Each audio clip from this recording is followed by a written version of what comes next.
नमस्कार साथियों, स्वागत है आपका बवाली मैथ में। आज के वीडियो में हम लोग जानेंगे मापन। क्या?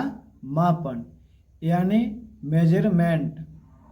कुछ बोलेंगे मेजरमेंट यानी मापन जानेंगे। तो दोस्त, ये जो है बोर्ड के लिए भी ज़रूरी है। कोई भी प्रतियोगिता एग्ज़ाम हो, कोई भी एग्ज़ाम हो, उसमें सब में ज़रूरत पड़ता है और सबको जानने के लिए बहुत ही ज़रूरी है। सबको को जानना चाहिए। पढ़ाई का मतलब और शिक्षा का मतलब ये सब का नॉलेज होना चाहिए। तो दोस्त, वीडियो अगर अच्छा लगे तो लाइक शेयर और सब्सक्राइब जरूर करिएगा। अभी मत कीजिए, पहले वीडियो देख लीजिए पूरा, तब कीजिएगा। तो चलिए शुरू करते हैं। मापन यानी का मेजरमेंट जानेंगे। तो दोस्त देखिए, लंबाई की माप यानी का कहने का मतलब है इसका कि लंबाई का जो माप होता है कौची कौची से नापते हैं हम लोग। तो देखिए, लंबाई का मानक मात्रक मीटर है। एक मानक मात्रक क्या है? मीटर है। मेट्रिक पढ़ती में उसके अन्य छोटे बड़े मात्रक हैं। जो मेट्रिक पढ़ती होती है उसमें अन्य बड़े छोटे मात्रक हैं। मिरिया, मिरिया मीटर, किलोमीटर, हेक्टोमीटर और ढेकामीटर बड़े मात्रक है। ये जो देख रहे हैं मिरिया मीटर होता है, जो किलोमीटर होता है, जो हेक्टोमीटर होता है और ढेकामीटर होता है, ये बड़े मात्रक हैं। तथा डेसीमीटर, सेंटीमीटर, मिलीमीटर छोटे मात्रक होते हैं। तो इसी से हम लोग लंबाई को मापते हैं। अब जानते हैं कि क्षेत्रफल का माप कैसे होता है। तो देखिए, क्षेत्रफल का मानक मात्रक मीटर स्क्वायर है। क्या बोलेंगे? मीटर स्क्वायर है, इस पे स्क्वायर रहता है और इसे वर्ग मीटर या मीटर स्क्वायर लिखा जाता है। ये जो है इसको वर्ग मीटर कहिए या मीटर स्क्वायर लिखा जाता है। तथा वर्ग मीटर पढ़ा जाता है। इसको पढ़ेंगे क्या चीज? वर्ग मीटर पढ़ेंगे। जो मीटर स्क्वायर लिखा जाता है तथा वर्ग मीटर पढ़ा जाता है। हम लोग तो मीटर स्क्वायर भी बोल सकते हैं। यानी कि देखिए भैया, क्षेत्रफल का जो माप होता है, क्षेत्रफल का मानक मात्रक मीटर स्क्वायर होता है और इसे वर्ग मीटर या मीटर स्क्वायर लिखा जाता है तथा वर्ग मीटर पढ़ा जाता है। अब दोस्त जानते हैं आयतन। क्या? आयतन, आयतन की माप यानी कि पहले जानते हैं हम लोग कि आयतन जो है वो क्या है।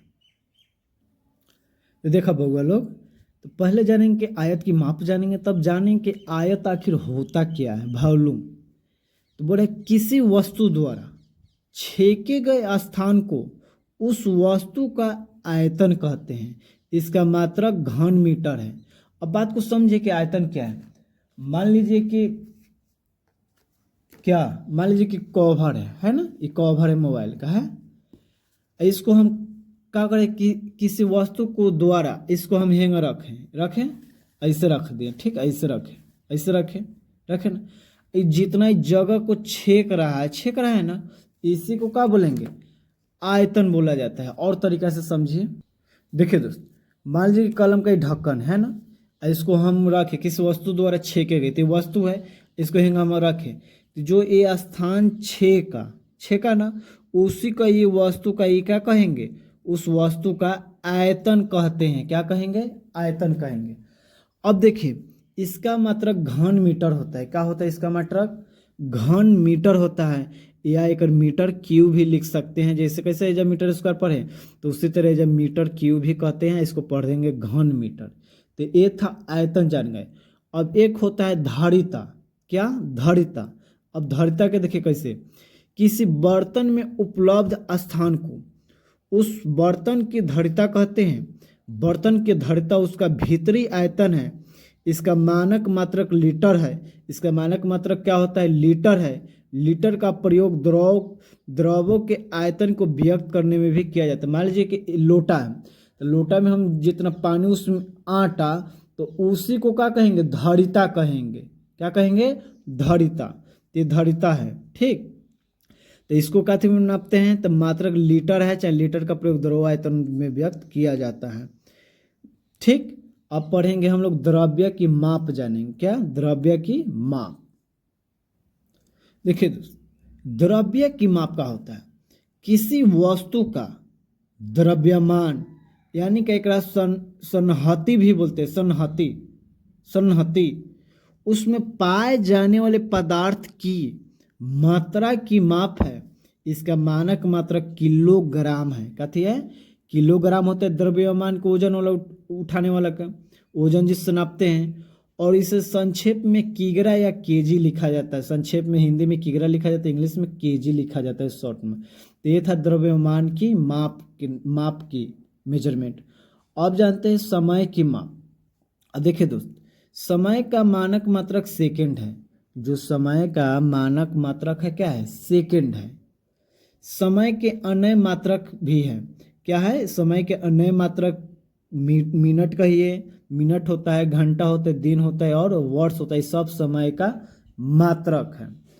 ठीक, अब हम लोग जानते हैं, क्या जानेंगे? Leap year. जानिए क्या? Leap year. लीप ईयर के अधिवर्ष भी बोला जाता है।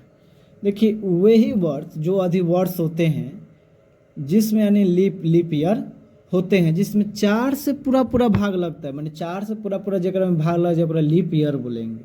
ठीक, पर शताब्दी के वर्ष में, मतलब जैसे 2100, 2200, 2300, 2400, इस समय जब वर्ष, जब लीप वर्ष निकालेंगे तो 400 से भाग लगाएंगे, तब वो लीप वर्ष माना जाता है। अब देखते हैं लीप ईयर के बारे में कुछ विशेषता जानेंगे। हमारा भाषा में कुछ जानिए कि लीप वर्ष ऐसा वर्ष जिसमें 4 का पूरा भाग लग जाता है, लीप वर्ष कहलाता है। जैसे देखिए 2004, 2008, 2012 etc है। तो ये सब क्या है? लीप ईयर है। अब देखिए, एक लीप वर्ष बराबर कितना होता है? 366 दिन होता है। कितना होता है? ध्यान से सुनिएगा, 366 दिन होता है, जिसमें 52 सप्ताह होता है, 2 दिन होता है। देखिए, लीप वर्ष में फरवरी के जो माह होता है, यानी फरवरी का जो महीना होता है, वह 28 की जगह ना 29 दिन हो जाता है। क्या हो जाता है? 29 दिन। तो यही लीप वर्ष का विशेषता है, लीप ईयर है। चलिए अब आगे देखते हैं।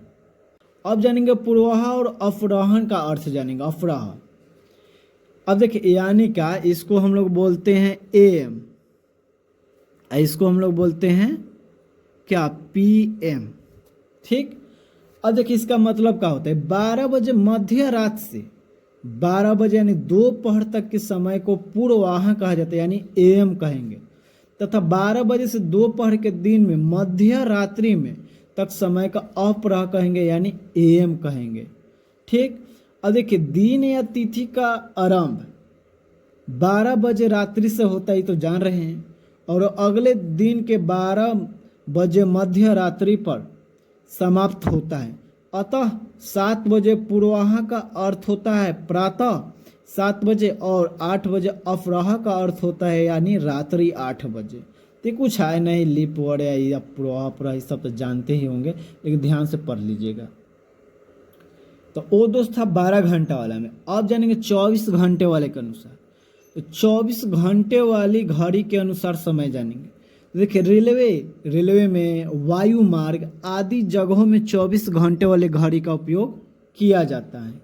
कितना? 24 घंटे वाली घड़ी का उपयोग किया जाता है। इस प्रकार रेलवे या वायुयान के समय सारणी में 8:20 बजे पूर्वाह, यानी 8:20 ऐसे लिखाएगा, 820 ऐसे लिखा जाता है। 11:10 बजे तो अपराह्न 2310 लिखा जाता है, यानी 12 जोड़ेंगे। अतः समय ज्ञात करने के लिए अपराह के समय में 12 जोड़कर सही समय की जानकारी की जाती है। हम लोग 12 जोड़कर ना करते हैं, वही है। अब जानेंगे, देखिए, पूरा नाम जानेंगे और संक्षेप संकेत जानेंगे। अब देखिए, किलोमीटर पूरा नाम है, इसका संक्षिप्त में कहेंगे किमी। क्या? किमी। सेंटीमीटर, इसका शॉर्ट में हम लोग क्या बोलेंगे? सेमी। क्या? सेमी। फिर दोस्त देखिए, मीटर, तो इसका शॉर्ट में मी लिखेंगे। किलोग्राम, तो इसको किग्रा लिखेंगे। संक्षिप्त नाम का ही प्रयोग अधिक किया जाता है। देखिए, हमेशा संक्षिप्त ही नाम का प्रयोग किया जाता है। तो दोस्त, मेजरमेंट आपको ज़रूर समझ में आया होगा। अगर वीडियो समझ में आया होगा और आपके लिए कुछ फ़ायदा का होगा तो सब लाइक और चैनल को सब्सक्राइब ज़रूर करिएगा। तब तक के लिए जय हिंद, जय भारत।